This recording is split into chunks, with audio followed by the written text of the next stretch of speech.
എല്ലാവർക്കും നമസ്കാരം. ഇന്നത്തെ ശുഭചിന്ത. ഓരോ പ്രായത്തിനും അതിൻ്റേതായ ചുമതലകളും വിനോദങ്ങളുമുണ്ട്. അവയിലൂടെ സഞ്ചരിക്കാൻ കഴിയുക എന്നതാണ് ആ സമയം ഫലപ്രദമായി വിനിയോഗിക്കാനുള്ള എളുപ്പമാർഗം. കുട്ടിത്തം കുട്ടിക്കാലത്തിൻ്റെ പ്രത്യേകതയാണ്. പക്വത പ്രായപൂർത്തിയാകുമ്പോൾ ഉണ്ടാകേണ്ടതാണ്. ഉത്തരവാദിത്വങ്ങളെല്ലാം ഒഴിഞ്ഞുള്ള സമ്പൂർണ്ണ ആനന്ദം വാർദ്ധക്യത്തിൻ്റെ അവകാശമാണ്. കളിപ്പാട്ടങ്ങളുമായി നടക്കേണ്ട പ്രായത്തിൽ കണക്ക് പുസ്തകത്തിൻ്റെ ഭാരം ചുമപ്പിക്കുന്നതിൽ അപാകതയുണ്ട്.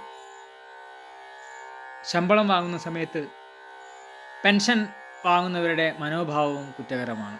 എല്ലാവർക്കും നന്മകളുണ്ടാകട്ടെ. എല്ലാവർക്കും ജീവിത വിജയം ഉണ്ടാകട്ടെ. നന്ദി, നമസ്കാരം.